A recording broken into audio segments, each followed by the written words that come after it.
In a lot of the places I work, there's a real taboo against photographing women. In Afghanistan, for example, I always leave it up to the person themselves. I never photograph someone if they tell me not to. I go and I explain my purpose and the reason why I think it's important to, for example, create a document of women in Afghanistan.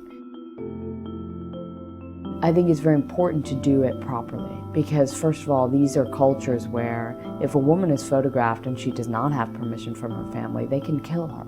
And they can kill her because it's seen as dishonoring the family. So it is important to take those steps and to actually ask permission, especially when the woman is identifiable, when her face is showing.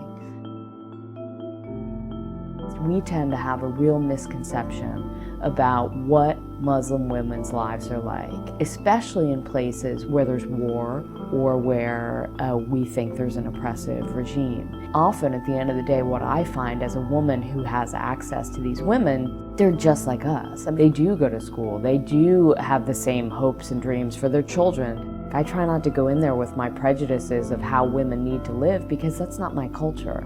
And it's not my job to do that. My job is to go in and to document what I see and to bring that information to the public. In 2011, I found out I was pregnant.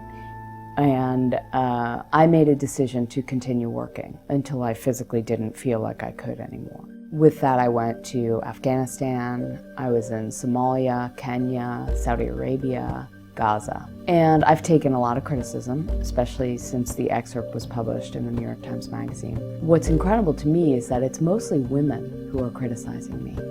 It's women who say, how dare she go to a war zone pregnant?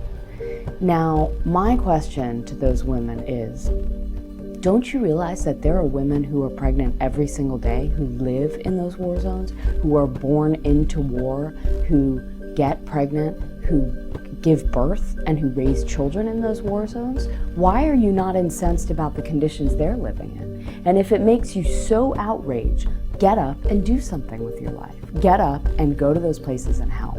Or do something other than sit and write criticism to me, because I'm actually there because I believe I need to do something to help.